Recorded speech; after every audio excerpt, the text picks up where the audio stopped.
Hey, what's up, everyone? My name's Lionel.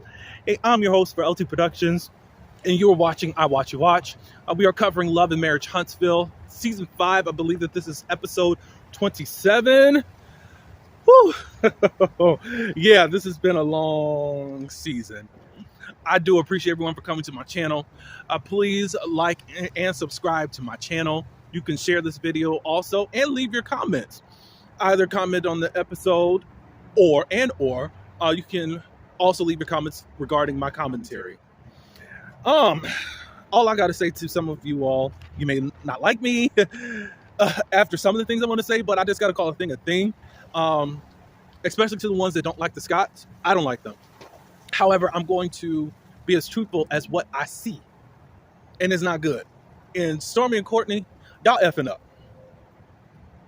Y'all are effing up for what y'all trying to be stubborn and don't want to take accountability for their part.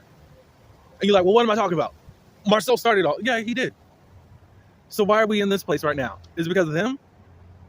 I don't know. But let's get into this issue. The Scots and the Beasleys basically just say, we good. After Marcel did the whole, because of your culture, but during the whole, see, this is the thing that Stormy storms off, we know in the last episode, being insulted. But if we start at A, again, while they were playing pool and all this good stuff, there was these sneak attacks regarding Marcel. You were trying to call him a B again. So guess what? Marcel went on and just took his own dig, and you didn't like that. Even though you're proud of your culture, even though you stand proud in somebody saying that somebody told you at age 5 that you are a B, you don't want nobody calling it unless you are actually standing in your truth and true beingness. Whatever. So basically, they're good. They don't want to move forward in anything. And you guys were already an hour and a half late. True. They definitely were. My question is why did you guys wait an hour and a half? And why did y'all continue? They are wrong for being late. But it's like, have some common sense about certain things. Like, you decided to still be around them until you're not getting the reaction that you want out of them. And I don't get it. It's just like you're trying to, how can I say this? It's just like you want to be the controlling power in the room. And as I said on last week, both Courtney and Marcel are the same side, the same two peas in the pod. And for some reason, Stormy don't even get it, and none of her loved ones don't get it. Possibly, I would love to hear a little bit more feedback from her family in regards to how she treats them and how she says things, because we get a lot of different personalities out of Stormy. One minute she's crying and just want everything to get along, and then the next minute she's ready to fight you. And then now she's a mediator, even though she wasn't a mediator last year when she was going up against Destiny and also Tiffany. And now we're here. So I'm trying to understand Stormy, but you have multiple personalities. Y'all know I haven't really liked Stormy. Right now, I've been kind of cool with her, but I just keep watching her, and she's quite immature in how she handles relationships. I mean, look at the examples around her. So they good. We move on to Scott 2.0. Kimmy has sprung on Maurice to have sex therapy. Why these jokers got to keep on springing on therapy on their men, the Scotts do, I don't know. Because either he wants to work on his marriage and his sex life, or he doesn't. But you married him, or whatever. So the sex therapist comes around, or comes to their home, and they talk individually first, and then they come together to talk. They're kind of on the same, and I'm going to say it this way, script in regards to what's happening. And it looks like there has to be more regard, respect, patience in regard into all of this, and they got to have intimacy. One thing that I guess Kimmy has been, her love language is acts of service. It's interesting that Kimmy does all these, you could say acts of service, and people would just say, oh, she's just doing her wifely duties. But she does all of this stuff around this house for this nigga that I'm trying not to get upset, but it's just like, Kimmy, you be doing all this stuff, and this dude wants to argue with you that he's a lawyer, and it's up to you to keep up the upkeep of the house. You're supposed to have equal authority over his child that he shares with another woman from another marriage, but you don't really have it because that's not what his mom wants. So you don't do nothing around the house. Kimmy got to do it. The son don't really want to do it. So Kimmy had, I guess, false hope or a false image of what was expected out of Maurice, because he was a handyman when they started, and then all of a sudden he's a lawyer. And he's not responsible for anything in the house. So they're doing these exercises that the therapist has put them on, and it's more of like intimacy and coming together, and they got to face each other and talk about different things to kind of bring them closer and to bond them in a way that they haven't before. So they're doing that. Done with them, because I'm so uninterested in all of this. I mean, I don't understand why you can't chalk it up to just things medically catching up to Kimmy in order to give you the sex that you want. All right. So the Fletchers has invited the whole group to a new restaurant that's more like Texas-like, if you want to call it. It's like a little rodeo bar, if you want to call it that. But they brought them all together because they want to invite them on a trip to Houston. I said, good. Finally, we're getting out of here and have some fun. You know, the Fletchers just feel like the group needs fun and all this, the tension and all that within the group. We need to just let our hair down and just it'd be a good time. Blah blah blah. The Beasleys do show up. They're just sitting there, not participating, even when they're announcing about the group trip. And they was like, "Isn't this exciting about the Houston trip?" And like, yeah, it's like, I have more to say about them, so sorry for the ones that I don't really care. But hey, guess what? So they're just sitting there, and then Kimmy just takes Stormy to the side and says, "Is everything good? What's up?" Blah blah blah blah. Of course, Courtney goes over to the dude's side. And we'll get there in just a second. So Kimmy's just asking questions, you know, is everything good between you and Marceau and Tisha? I mean, you guys did go out somewhere, so I thought you guys would be in a different place. And Stormy said no, because it's like, when I'm around him, he likes to still like to poke and be condescending. And I only got 2 levels, like we're good or don't F with me, blah, blah, blah, blah. And since I was already going that place, I just don't really like the energy and all that good stuff. She also said something which I forgot to mention before. You know, now Stormy is still bothered by what Tisha did as far as copying her website. And I wasn't feeling you anyways. It's like, well, you weren't upfront and honest. So when people are saying that Stormy's this blunt up in your face, no, she's not. She picks and chooses as to what she's going to confront people about. For some reason, with Tiffany, she's just like right in your face. I don't play that. She did that with Destiny. I don't play that. But with them, it's like, I don't know what that is. I would like to see the same Stormy in every situation, but it's not. It's really crazy. So as Stormy's going on as to what she feels is just wrong with Marceau, and I don't feel their energy and all that, and Kimmy and Confessional's like, well, you know, really they both are the same. They're condescending, they're gaslighters, they're passive aggressive. I've been saying that. So guess what? It is what it is. Hopefully they can get it together. But I just want to say this about the Beasleys. Y'all look stupid. You guys came into this group. Not the other way around.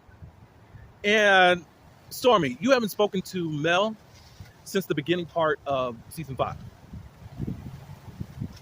That would have been at the beginning of the year. Once you found out that Mel and you weren't all that close, you can't even say hi. And you're going to blame it on energy. And then you'll blame it on, I can't be fake. A hello does not hurt any doggone person. That is some stupid stuff, manipulative stuff that I just don't like. I really don't like that mess. So the only person you're cool with that's on the show right now is Kiki. You're not that cool with Kimmy. Are you going to just force a relationship with them? Like, oh, now I'm going to start airing scenes with you? You don't. So it's like, what are you going to do? Like, it's not making any sense.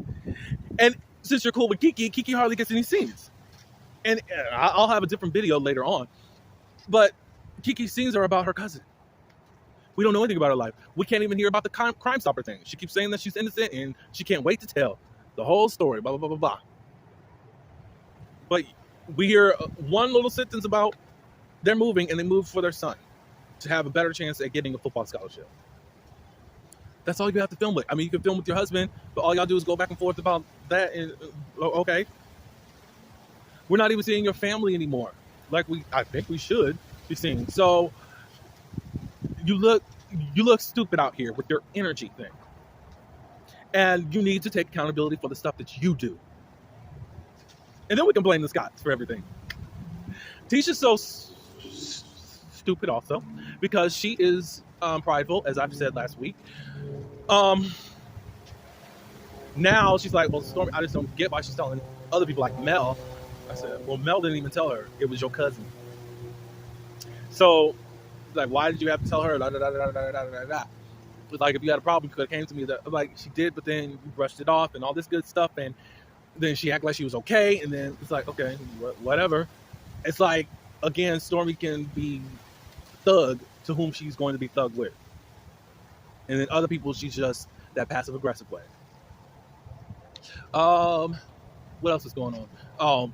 Of course, the men were sitting down and they ended up talking about, going to Houston, and he's not, Martell said he is going to be the single man there. And then Chris made this joke, well, yeah, because one already dropped your name. And they went into that. Martell didn't really like that. Mel was talking with Nell about, look, I'm excited about the trip. I'm not really excited to be around Martell.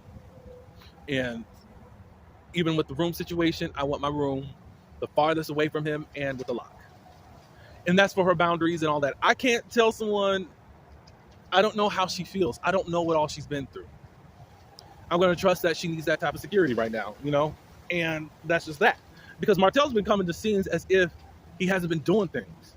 And that's the thing, because now you've been wanting to present yourself like, oh, I can get along with anyone. I can do this, I can do that. I have no problem, blah, blah, blah, blah, blah, blah, blah, blah. But you know what you've been doing behind the scenes. And then you want to act like, okay, well, she's not doing this, but I'm going to do the opposite, to act like I'm really the good person. And I think that's manipulation. I think you're trying to manipulate us to think something different. I can get along. Sorry. I'm not buying it. So before the scene ends, Nell gets on the bull and she rides that thing really well. She even did a little twerking on it. That was funny to actually look at. So now we are on to Houston, and there is a name for everyone. Melody's name is Saloon Slinger Sally. Martell is Tantrum Todd. I'm sure he's throwing tantrums.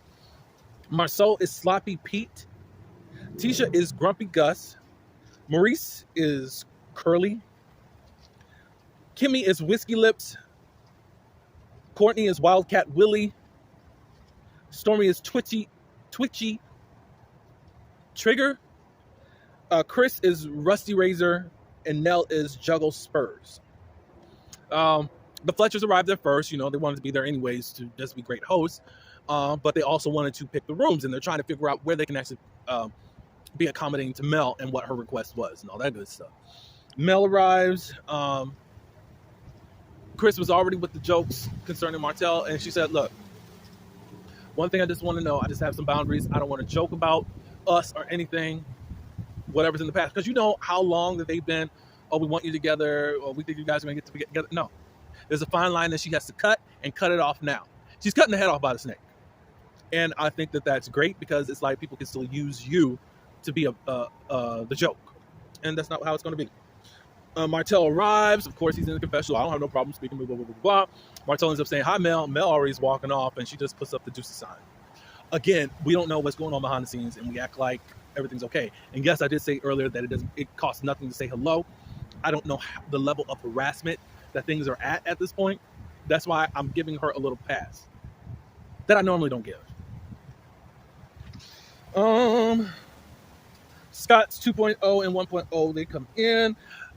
They're now looking at the rooms, and they're smaller than what they would like it to be. It's like a Jack and Jill type of situation, and only the master bedroom is probably the biggest, and which is normally how it is. But they have to share a bathroom with Marcel and Tisha. The Scott's 2.0. So the Scott's 2.0, they go into their room and they're about to do their exercise that the therapist wants. Kimmy lays into Maurice in regards to how he has been on the internet, how she has felt disrespected and not protected, even though you're trying to put on this front on Fox Soul in regards to how dim-witted this dude is. And Kimmy's like, well, now I gotta have questions from my mom about how you actually treat me. And as of right now, you owe my mom an apology. And he says he will do it. You know, I'll be joking, and I shouldn't have been laughing with Carlos. How you gonna add Carlos into the thing? You don't know how to be accountable for yourself. You're trying to find a way to make it look like you're not really that, like you weren't wrong in the situation at all. That's how I see you, Maurice, and you know what you were doing. You're being manipulative as regarding this. So they do their exercise and all this good stuff, whatever. I have zero respect for Maurice, and I'll keep saying it each episode, or each time I do a review. However, I am hoping he does sue these YouTubers. Even though you guys are my co-constituents in this thing, y'all know what y'all doing. And if it's the videos that I think that he's talking about, they are still up even today. And there's been no public apology. I think he gave him like 10 days. Okay, keep on playing, y'all. Keep on playing. So now, them. Marceau and Tisha, I think it's one of the dumbest things in the world. They were asking about the Whitlows because they really wanted the Whitlows to come because they are the drink people, even though y'all act like y'all don't like them, but whatever. Today you like them if they're going to serve you drinks. Tisha said that she talked to Tiffany and they said, well, they're not really going to come because she's really dealing with postpartum depression and Ace looks cute. I'm like, what does that mean? Whatever. So then they said, well, by the way, about baby, you know, I took a pregnancy test. And Marceau said, well, you know, I have a vasectomy, you know, and my first reaction if you took a pregnancy test is we're going to get a blood test because it couldn't possibly be mine. Because, you know, science just is always the master of everything. You know, God can't be anything. So then Tisha's like, well, that would be totally disrespectful. I would take a blood test and leave you. Why would you even take a blood test, ma'am? I think it's a dumb conversation. Why are you bringing this up? I mean, either you go to a professional to see what's going on with you or not. But you knew the answer, the dumb reaction, or the dumb, reply from Marceau. You knew it all. So, whatever. I'm sorry I didn't like that. Whatever. I'm not appalled that. I mean, Marceau's just dumb, and he just thinks that he knows everything.